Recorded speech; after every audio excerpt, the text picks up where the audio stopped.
Assalamualaikum warahmatullahi wabarakatuh.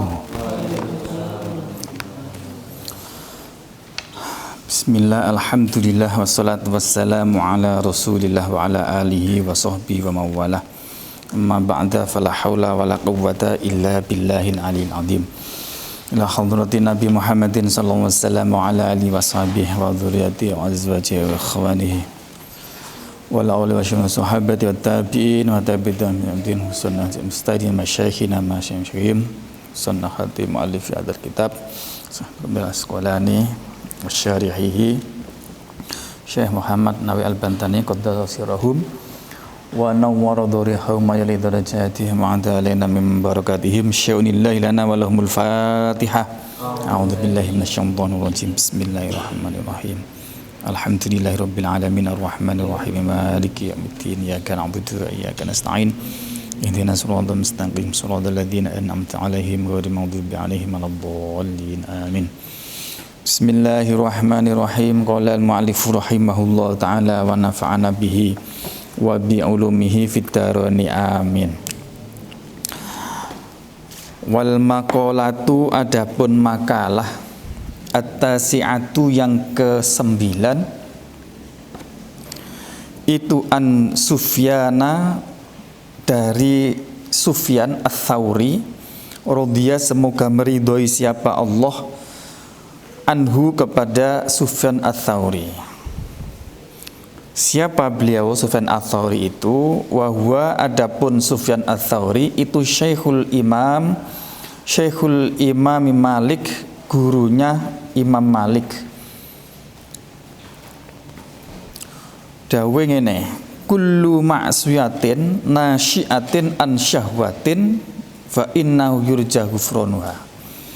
Kullu ma'siyatin, adapun semua maksiat, nasyiatin yang muncul an syahwatin, dari syahwat, keinginan nafsu.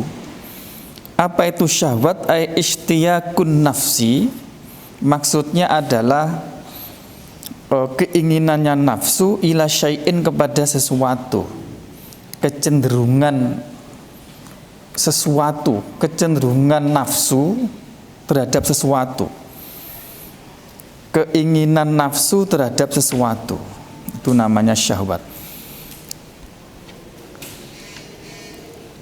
Itu fa'innahu, sesungguhnya keadaan, atau itu fa'innahu, sesungguhnya kullu maksiatin an syahwatin, itu yurja, diharapkan, itu yurja, bisa diharapkan apa ghufranuha, diampuninya maksiat. Ay al maksiyati, maksudnya adalah diampuninya maksiat. Jadi semua maksiat, yang maksiat itu muncul dari syahwat, dari kesenangan nafsu, itu masih bisa diharapkan untuk diampuni oleh Allah. Nah, sebaliknya, kullu maksiatin, adapun semua maksiat, nasya'at yang muncul apa maksiat, muncul an kibrin, dari kesombongan. Maksudnya kibir itu apa? Dakwal fadli, maksudnya adalah mengaku-ngaku utama, mengaku-ngaku punya kelebihan yang mengalahkan kepada orang lain, mengaku-ngaku unggul di antara yang lain. Itu maksudnya kibrin. Itu fa'innahu, sesungguhnya kullu maksiatin an kibrin, itu la yurja, tidak diharapkan apa ghufranuha, diampuninya maksiat. Kenapa? Li'anna maksiata iblisin, karena sesungguhnya maksiatnya iblis itu karena ada apa asluha, pokoknya atau dasarnya maksiatnya iblis, al maksiati, maksudnya adalah pokoknya maksiatnya iblis itu minal kibri, muncul dari kesombongan. Yaz'amu, yang menduga siapa iblis, menduga annahu, sesungguhnya iblis itu khairun, lebih bagus, lebih baik min sayyidina, daripada Gusti kita Adama, yaitu Gusti kita Kanjeng Nabi Adam. itu maksiatnya iblis, itu muncul, dia tidak mau sujud kepada Allah karena didorong oleh kesombongan yang menganggap dirinya lebih utama, lebih baik dari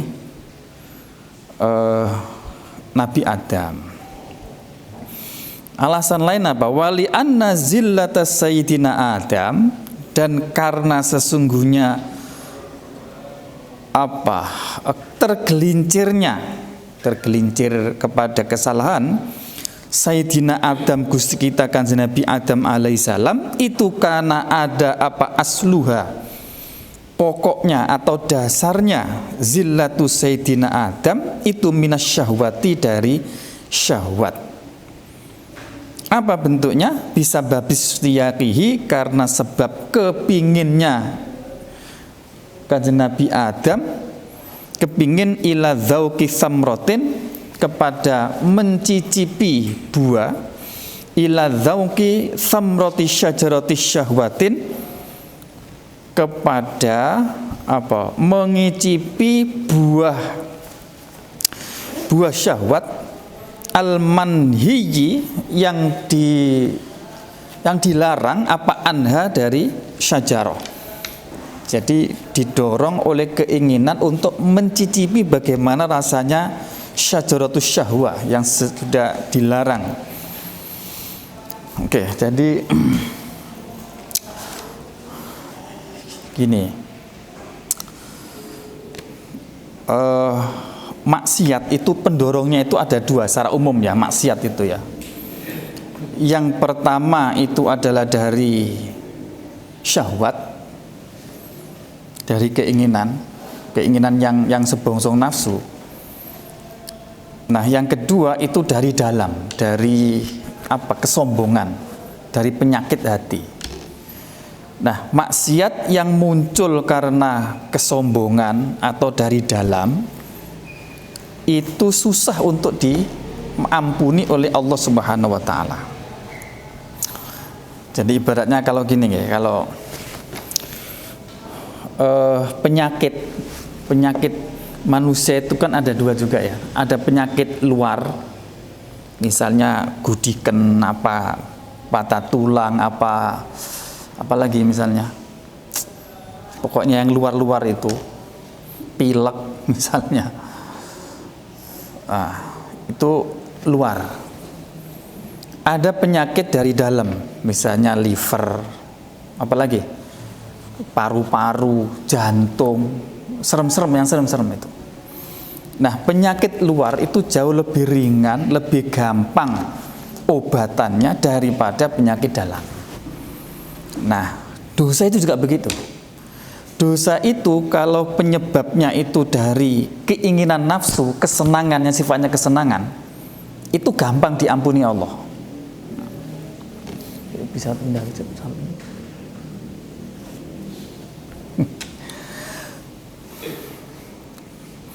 Contohnya apa? Jadi gini, maksiat yang timbul dari syahwat itu kan nafsu itu kan ada 4 kira-kira besarannya ya. Ada namanya nafsu syaitonia. Nafsu syaitonia itu nafsu yang mendorong orang untuk berlaku licik, korupsi, mencuri, kemudian itu muncul dari nafsu syaitonia namanya. Yang ciri khasnya itu berlaku licik, menipu. Itu masih seperti itu, sifatnya dohir, mencuri, korupsi. Yang kedua itu nafsu bahimiyah namanya, nafsu seperti kebinatangan, nafsu kebinatangan. Itu ciri khasnya itu nafsu untuk memuaskan kesenangan diri, misalnya nafsu seks, nafsu senang-senang dengan perempuan, nafsu makan barang haram, nafsu untuk memuaskan dengan makanan atau minuman, ya sebonso-bonso begitu. Itu nafsu bahimnya. Ciri khasnya itu nggak punya malu. Terus pokoknya yang penting dirinya puas, apapun dilakukan, yang penting puas. Itu nafsu bahimnya. Ada nafsu sabu'iyah. Nafsu sabu'iyah itu nafsu seperti binatang buas. Ciri khasnya itu menyakiti kepada orang lain. Misalnya marah kepada orang lain, mencaci maki kepada orang lain, membuli orang lain. Nah itu, atau menguasai orang lain, mencelakakan orang lain. Nah itu nafsu sabu'iyah. Pokoknya seperti binatang buas yang nerkam, mencelakai orang lain. Ada lagi apa tadi? Nafsu syaitoniyah, bahimiyah, sabu'iyah. Satunya nafsu apa kan? Nafsu apa ya? Syaitoniyah, sabu'iyah, bahimiyah. Satunya nafsu rububiyah. Nafsu rububiyah itu nafsu ketuhanan. Artinya dia merasa seperti Tuhan. Ciri khasnya itu nggak mau kalah. Pokoknya menguasai atau sombong, merasa dirinya lebih hebat dari yang lain. Itu nafsu sabu'iyah, nafsu rububiyah. Nah, 4 nafsu ini itu menimbulkan maksiat. Nah, maksiat yang ditimbulkan oleh nafsu seperti ini itu gampang dimaafkan. Ya, contoh sampean apa seneng-seneng apa itu gampang. Sebagaimana penyakit lahir, misalkan penyakit ngeluh, sakit kepala, pilek, sakit apa, gudiken. Nah, itu gampang lahir dan gampang dilihat. Gampang dilihat. Karena gampang dilihat, maka penyakitnya gampang diidentifikasi dan gampang diobati. Nah, maksiat juga begitu. Nah, yang susah itu adalah maksiat yang munculnya itu dari kesombongan, dari hati. Sumbernya maksiat hati itu ada 3. 1 itu adalah hasud. Nanti hasud ya. Hasud itu drengki. Drengki itu apa? Apa drengki itu? Hasud itu begini, definisinya begini. Merasa dirinya tidak nyaman, tidak enak, berat hati kalau orang lain mendapatkan kenikmatan. Itu namanya hasud. Jadi misalkan orang lain mendapatkan hadiah apa gitu, kemudian dia hatinya berat, gak rela. Itu berarti ada rasa hasud di dalamnya. Itu biasanya muncul karena kebakhilan. Jadi nggak ridho kalau nikmati Allah itu diberikan kepada orang lain. Ini kan kebangetan apa? Bakhilnya, meditnya. Nah, kemudian muncul tadi itu, dari rasa itu kemudian muncul hasud. Nah, itu ada 3 tingkatan. Hasud itu ada 3 tingkatan. Jadi yang pertama itu ada orang lain mendapat kenikmatan dan berharap nikmat itu pindah ke dirinya. Paham nih ya? Jadi misalnya temennya dapat hadiah apa, dapat kenikmatan apa, dia nggak rela dan dia berusaha bagaimana nikmatnya itu pindah ke dirinya. Nah, ini biasanya ikutannya, dampak ikutannya itu, misalnya dia berusaha nyakiti atau bagaimana bisa apa berlaku licik untuk memindahkan nikmat itu kepada dirinya. Yang pertama. Yang kedua,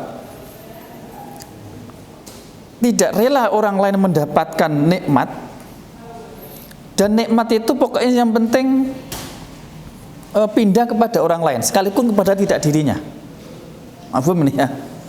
Nah, pokoknya pindah. Nah, yang ketiga itu pokok yang penting nikmatnya itu hilang, sekalipun tidak kepada dirinya atau kepada orang lain. Pokok yang penting hilang. Nah, itu kebangetan banget kalau sampai perasaan itu kemudian diikuti atau dituruti dengan melakukan sesuatu untuk menghilangkan nikmat itu. Jadi ngerasa nggak seneng tok itu wis dosa, wis hasud, apalagi diikuti dengan upaya untuk memindahkan nikmat itu ke dirinya atau kepada orang lain, atau berusaha menghilangkan nikmatnya orang lain. Itu hasud. Itu penyakit hati. Makanya hasud itu bisa menghabiskan pahala, sebagaimana api itu bisa membakar kayu bakar yang kering. Yang pertama. Yang kedua itu ujub. Ujub itu begini. Merasa bahwa apa yang dasar munculnya ujub itu adalah merasa bahwa apa yang ia dapat itu adalah usaha dirinya, tidak merasa bahwa itu adalah anugerah dari Allah. Nah, akibat bawaannya adalah sehingga dia berbangga diri, menganggap orang lain itu rendah, dirinya lebih baik. Jadi akhirnya menjadi sombong, menjadi takabur. Kibir, sombong dengan takabur itu beda. Kalau sombong itu dirinya merasa lebih tinggi daripada yang lain, malah kamu gitu. Kalau takabur itu lebih berat dari itu, sudah muncul dalam bentuk perilaku. Itu namanya takabur. Jadi kalau hanya perasaan saja, perasaan dirinya lebih baik daripada orang lain, itu namanya sombong, kibir bahasa Arabnya.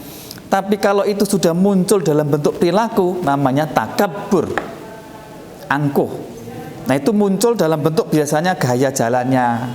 Orang sombong kan beda ya, jalannya pertentang-pertentang gini kan, atau dia tidak mau berjalan di belakang orang lain. Terus pokoknya harus di depan. Duduk pun nggak mau di belakang, maunya harus di depan. Itu sudah takabur namanya. Tapi kalau hanya dalam hati, namanya apa tadi? Kibir. Nah, yang parah lagi adalah kalau kibir itu sampai mendorong orang itu sampai menolak kebenaran gara-gara kebenaran itu muncul dari orang yang lebih rendah. Contoh begini ya. Saya ngajar, kemudian sampean debat. Saya itu ngerti kalau yang benar itu sampean. Tapi gara-gara kebenaran tadi muncul dari murid, dari sampean, saya nggak mengakui kebenaran itu, saya tolak. Wah, ini kebangetan. Ini hakikat sombong yang kebangetan yang begini ini, sampai menolak kebenaran dari orang lain. Dan ini yang paling bahaya. Itulah kenapa para kafir Quraisy itu nggak mau iman, itu dorongannya hanya karena sombong ini. Jadi nggak mau bahwa kebenaran itu dibawa oleh Kanjeng Nabi Muhammad yang hanya seorang yatim, seorang miskin, ya kan? Itu nggak mau. Maunya itu Islam itu dibawa oleh bangsawan, oleh apa gitu. Nah, jadi karena kesombongannya orang Quraisy itu tidak mau menerima kebenaran Islam. Nah, kalau kita turunkan dewek juga seperti itu. Kadang-kadang kita itu kan dikritik sama junior gitu aja sudah sudah nggak mau menerima. Itu berarti ada ada kesombongan dalam diri kita. Makanya penyakit yang seperti itu sulit untuk diharapkan diampuni oleh Allah kalau kita tidak berusaha untuk menghilangkan penyakit itu. Oke. Nah, yang ketiga itu riya. Nah, riya itu apa? Riya itu beramal ibadah tapi diperuntukkan atau ditujukan kepada selain Allah, itu namanya riya. Ibadah yang diperuntukkan, dipersembahkan, ditujukan kepada selain Allah. Lah, selain Allah itu bisa harta benda, bisa pangkat jabatan, bisa cinta seorang, bisa kedudukan hati, apapun, pokoknya selain Allah. Atau pangelem, dipuja-puja. Nah, itu namanya riya. Nah, gara-gara riya ini itu muncul banyak sekali nanti perilaku-perilaku jahat. Karena itu penyakit yang muncul dari kesombongan sing bolo ati itu susah untuk diampuni oleh Allah karena berenteknya itu cepat. Gara-gara riya ini itu kan macam-macam. Gara-gara ujub juga timbul kemaksiatan sing macam-macam.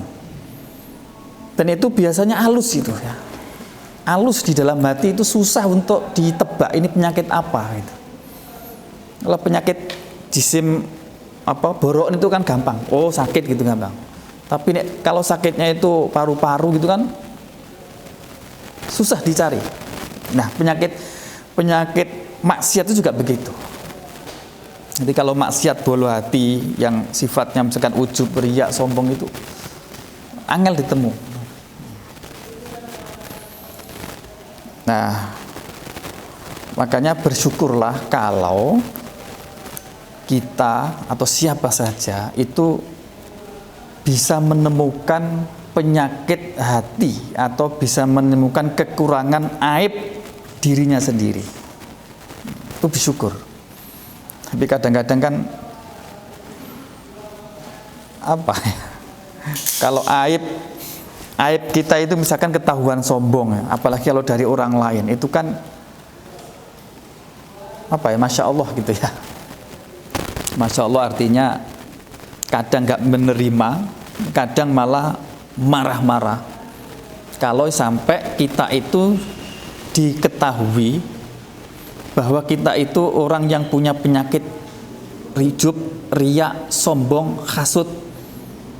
Itu kadang tidak menerima atau bahkan marah kepada orang yang memberi tahu. Padahal mestinya apa? Mestinya bersyukur kita itu diberitahu kekurangan atau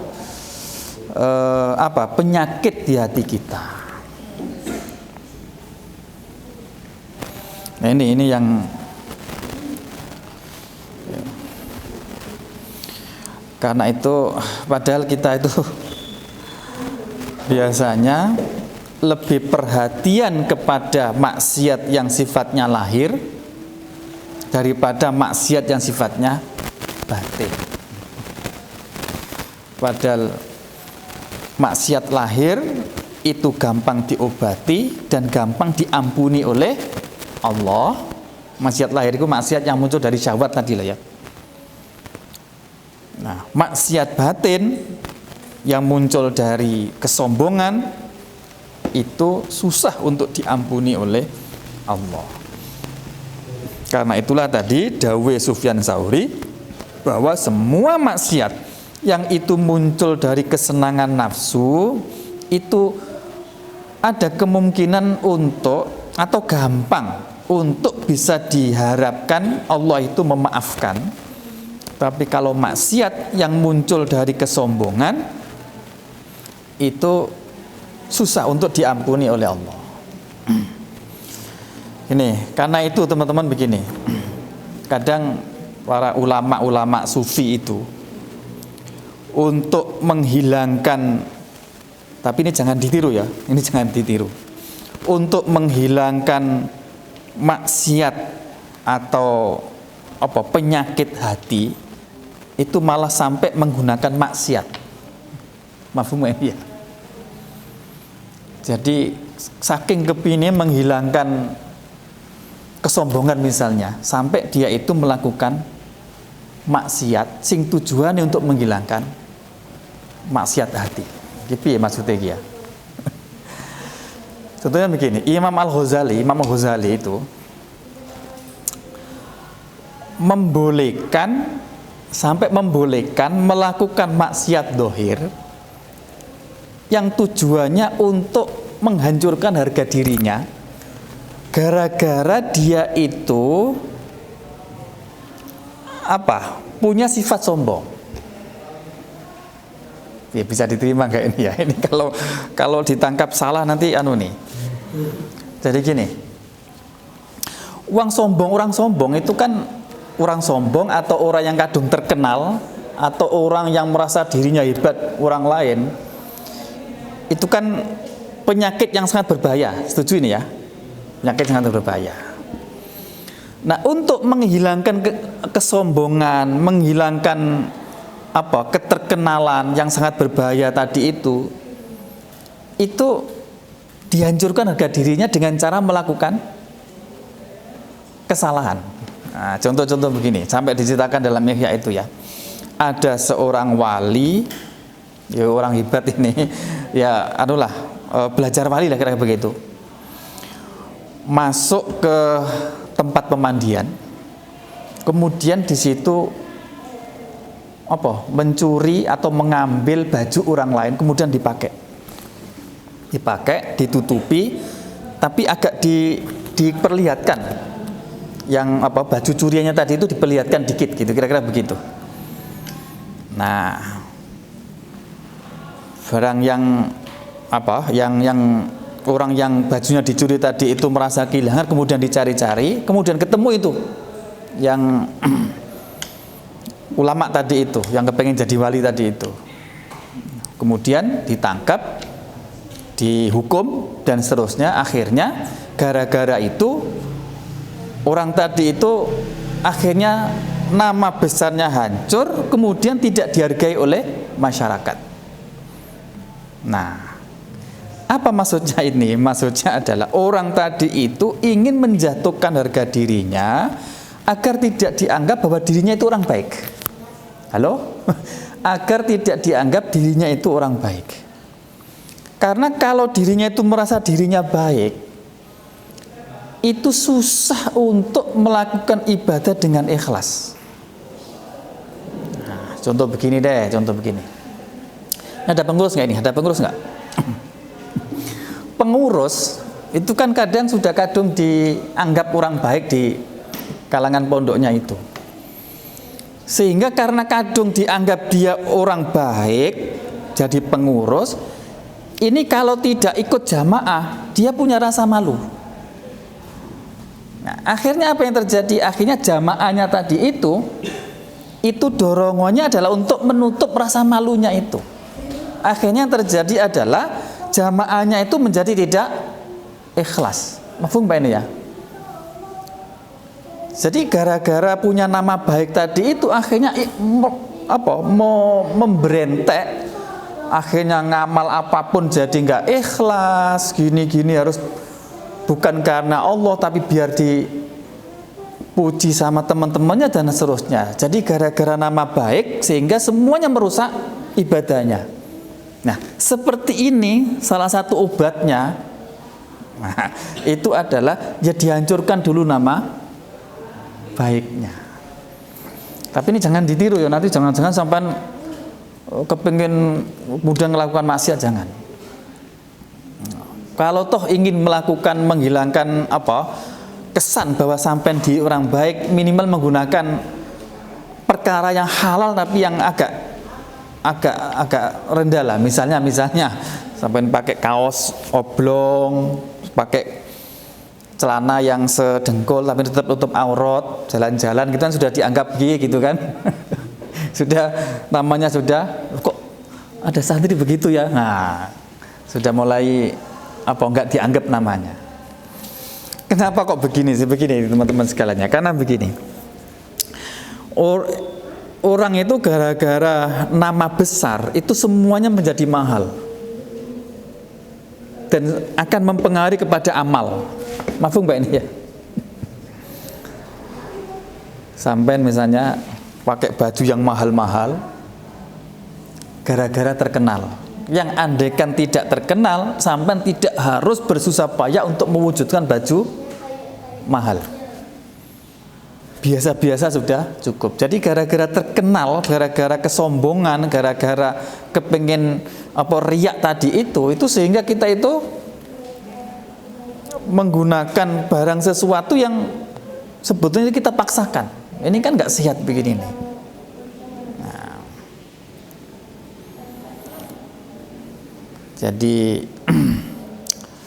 jadi intinya penyakit hati atau penyakit yang ditimbulkan oleh kesombongan, riya, ujub itu harus menjadi perhatian khusus kita agar kita perangi, kita lawan sedikit demi sedikit untuk dihilangkan. Karena Jadi dari penyakit hati kita akan beruentek maksiat yang banyak dan susah diampuni. Cerita ulama membolehkan melakukan maksiat, melakukan dosa, tapi dosa yang kecil ya, untuk menghilangkan kesombongannya.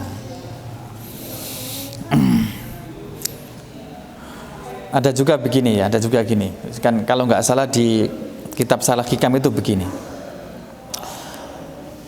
Maksiat yang menimbulkan, ada dawuh begini ya, ini ya. Maksiat yang menimbulkan kesadaran, penyesalan itu lebih baik daripada amal ibadah yang menimbulkan kesombongan. Maaf mbak ini. Melakukan ditakdirkan maksiat, tapi dengan maksiat kita itu kemudian menjadi sadar terhadap diri kita, kemudian tobat, itu lebih baik daripada kita melakukan taat, tapi dengan taat itu malah menjadi sombong. Halo? Tapi gini nih, tolong jangan disengaja melakukan maksiat, jangan. Jadi kadang gini loh. Gusti Allah itu kadang menghendaki terjadi sesuatu maksiat, padahal Allah itu tidak memerintahkan maksiat itu dan tidak meridhoi maksiat itu. Tapi kita ditakdirkan dan dikehendaki untuk maksiat. Oke, semua perbuatan kita itu kan Allah yang menjadikan, kan, betul? Setuju nggak ini? Setuju ya? Bahwa semua yang terjadi yang kita lakukan itu adalah Allah yang menakdirkan.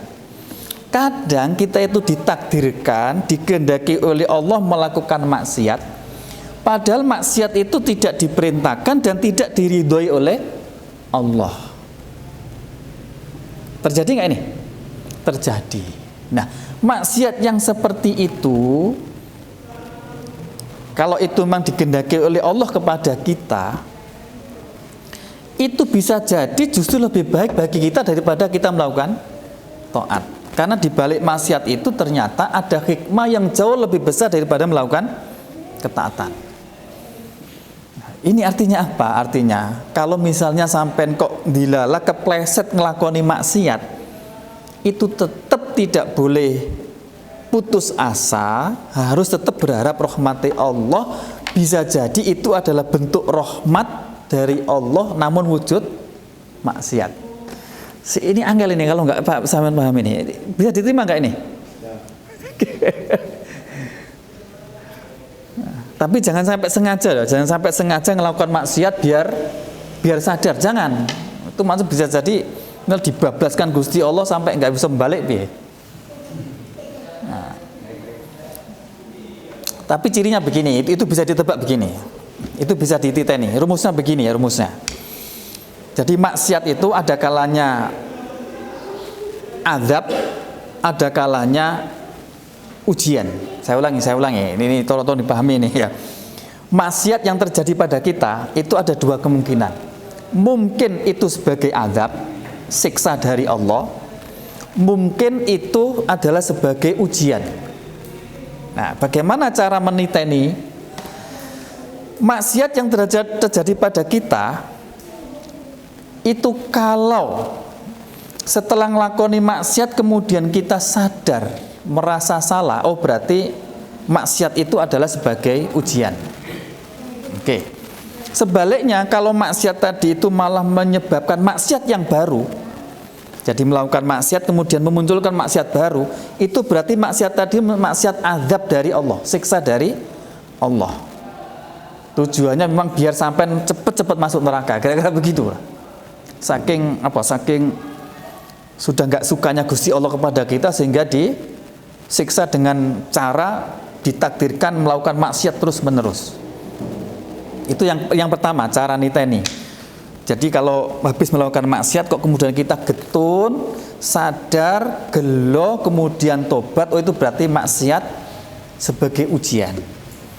Kalau malah maksiat tadi menimbulkan maksiat baru, itu berarti maksiat tadi itu azab.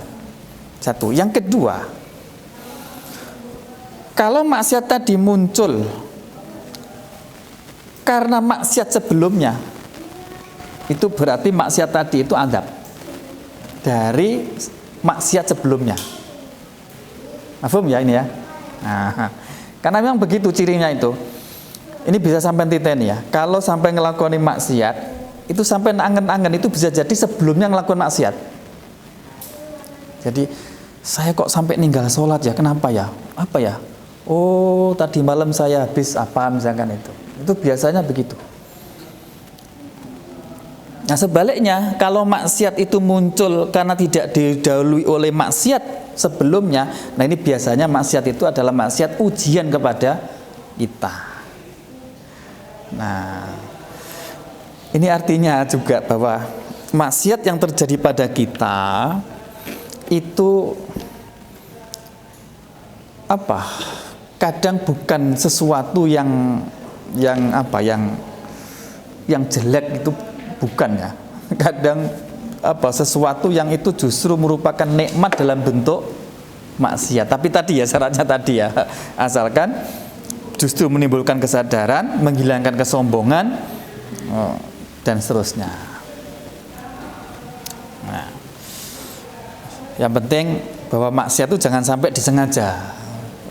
Jangan sampai biar saja saya tak melakukan maksiat saja. Jangan. Itu bahaya itu.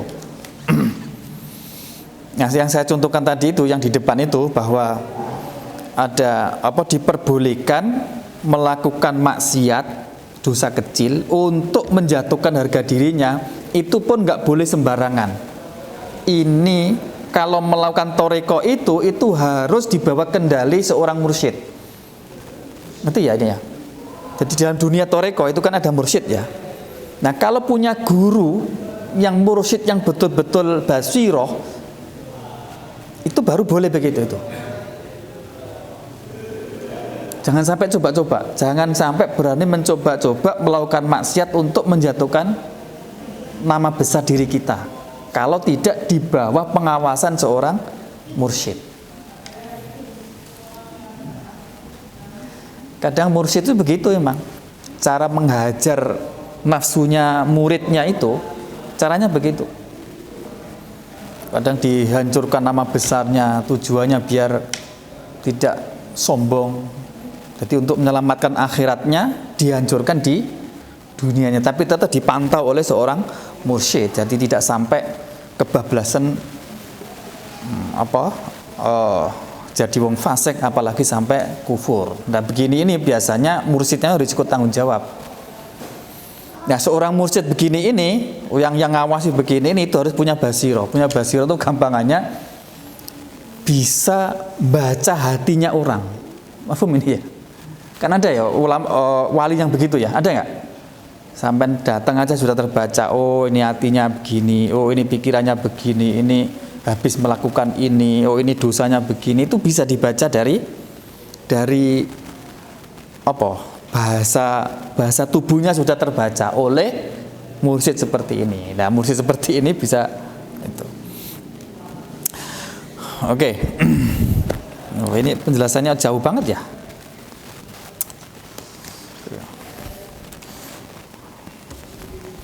Jadi sekali lagi, Masya Allah lah, pokoknya minta perlindungan kepada Allah, ditolong oleh Allah, digampangkan oleh Allah untuk menghilangkan, untuk mengendalikan dosa-dosa yang muncul dari apa tadi? Dari penyakit hati. Bismillahirrahmanirrahim. Masya Allah. Sampai sini ada pertanyaan enggak? Sampai sini. Jangan sampai salah paham ya, jangan sampai salah paham tadi yang melakukan maksiat tadi, betul saya pesan pokoknya. Kalau enggak punya mursyid jangan coba-coba lah melakukan maksiat untuk menghilangkan kesombongan. Jadi sekalipun sombong tadi itu bisa mengakibatkan dosa yang tidak bisa diampuni Allah, dan kamu ingin menghilangkan kesombongan dengan cara melakukan maksiat, jangan sampai coba-coba sengaja melakukan maksiat untuk menghilangkan sombongan. Oke, siapa yang bertanya? Monggo. Ada pertanyaan? Gak ada, lanjut. Bismillahirrahmanirrahim. Saya mana tadi? Bismillahirrahmanirrahim. Wal maqalatul ashirah. Wal maqalatu, adapun makalah, al ashiratu yang ke-10, itu an ba'diz zuhadi, diceritakan dari sebagian ahli zuhud. Zuhud, apa sih zuhud itu? Zuhad, ahli zuhud itu sopo? Wahum, adapun zuhad, ahli zuhud, orang yang zuhud itu alladzina, orang-orang ihtaqaru, yang menganggap remeh siapa alladzina ad-dunya, kepada dunia, walam yubalu, dan tidak memperdulikan siapa alladzina biha, terhadap dunia, bal akhadhu, bahkan mengambil siapa alladzina minha, dari dunia, mengambil qadra daruratihim, seukuran keterpaksaannya zuhad. Qadra daruratihim, seukuran apa?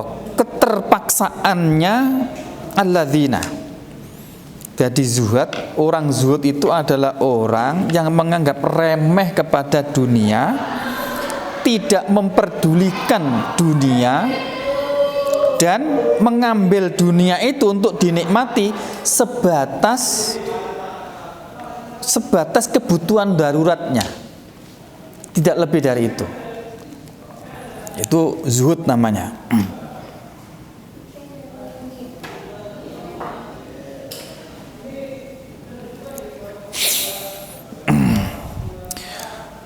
Nah, dawuhnya begini, man adznaba dzamban wa huwa yadhaku fa innallaha yadkhulun nar wa huwa yabki. Man, barang siapa itu adznaba, melakukan dosa, siapa man melakukan dzamban, terhadap suatu dosa,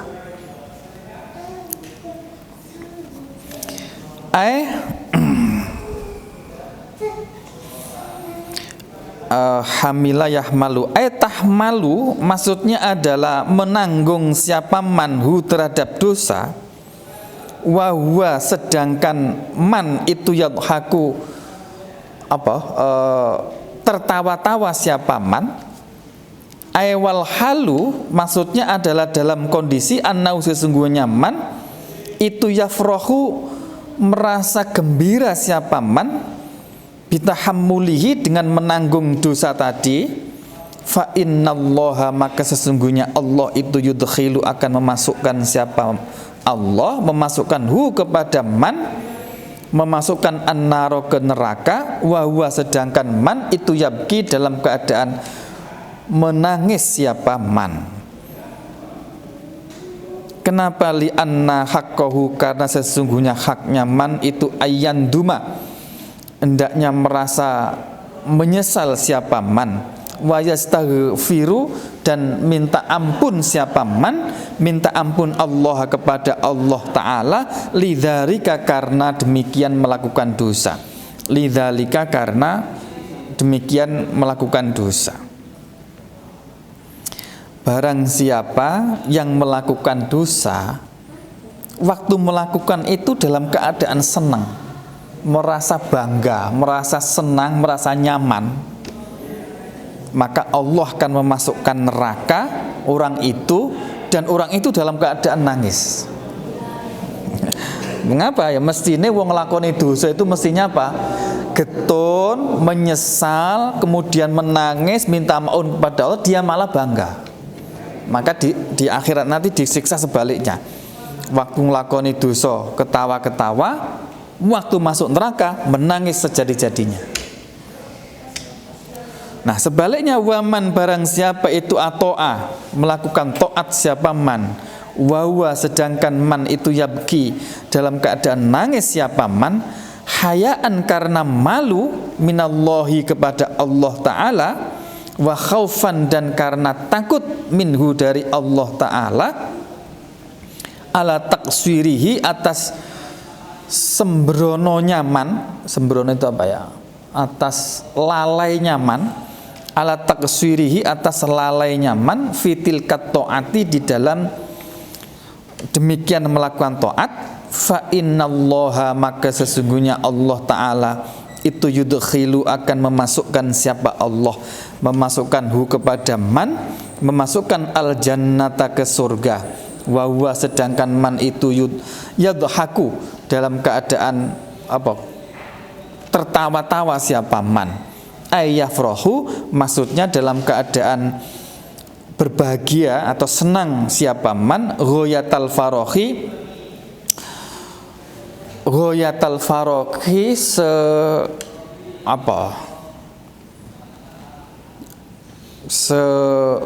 puncak-puncaknya kebahagiaan, kesenangan. Kenapa? Lihusuli matlubi, karena berhasil tujuannya man.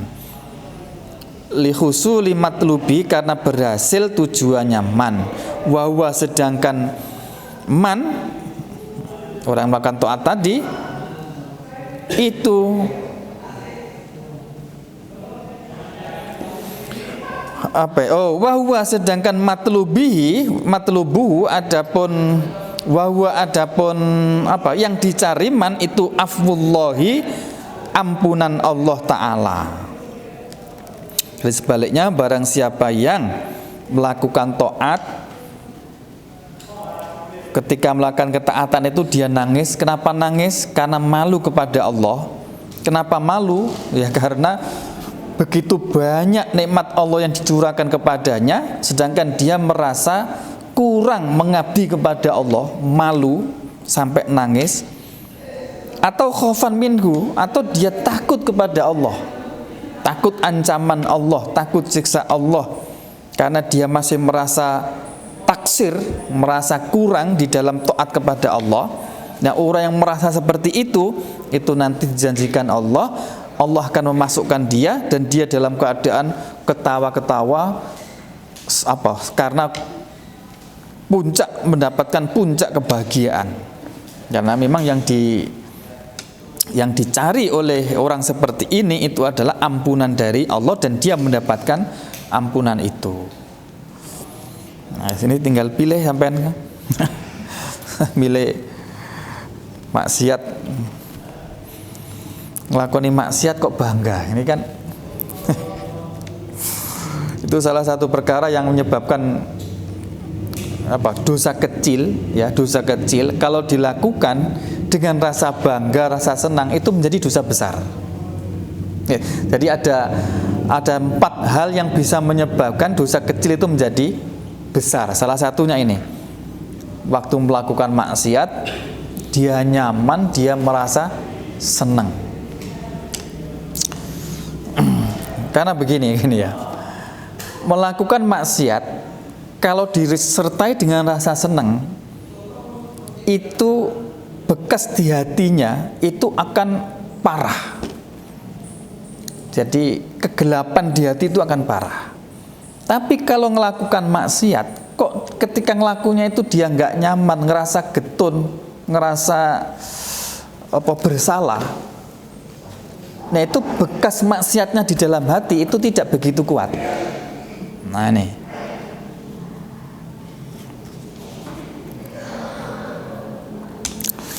Oke, bismillahirrahmanirrahim. Udah habis ya. Cukup sampai sini, ada pertanyaan? Wal maqala al hadiyata asyar. Ada pertanyaan, silakan. Jadi dapat kita simpulkan pokoknya begini teman-teman sekalian ya, teman-teman sekalian. Sebagaimana penyakit dalam itu lebih berbahaya daripada penyakit luar, maka dosa itu juga begitu. Dosa yang muncul dari penyakit hati itu jauh lebih berbahaya daripada dosa yang muncul dari sekedar kesenangan nafsu. Kesenangan nafsu misalkan di pacaran, apa itu dosa-dosa, atau makan sampai kekenyangan, itu dosa-dosa yang lahir. Makanya melihat dari makalah ulama ini, perhatian kita itu mesti harus lebih besar niteni penyakit hati, maksiat yang sebongso hati daripada maksiat-maksiat yang muncul dari lahir. Nah, padahal zaman sekarang orang lebih banyak ngopeni dosa sing lahir mergo ketok wong daripada dosa-dosa yang ada di batin. Jadi zaman mas kebolak-balik. Yang muga-muga sampean santri, kita semuanya santri, ini cara berpikirnya seperti itu. Cara berpikirnya seperti itu. Muga tadi itu maksiat songko hati, penyakit hati itu susah diampuni oleh Allah. Al-Fatihah. A'udzubillahi minasyaitonirrajim. Bismillahirrahmanirrahim. Alhamdulillahirabbil alamin. Maghdubi 'alaihim waladdallin. Akhiru kalam Allahumma fiq ila aqwamit thoriq. Wassalamualaikum warahmatullahi wabarakatuh.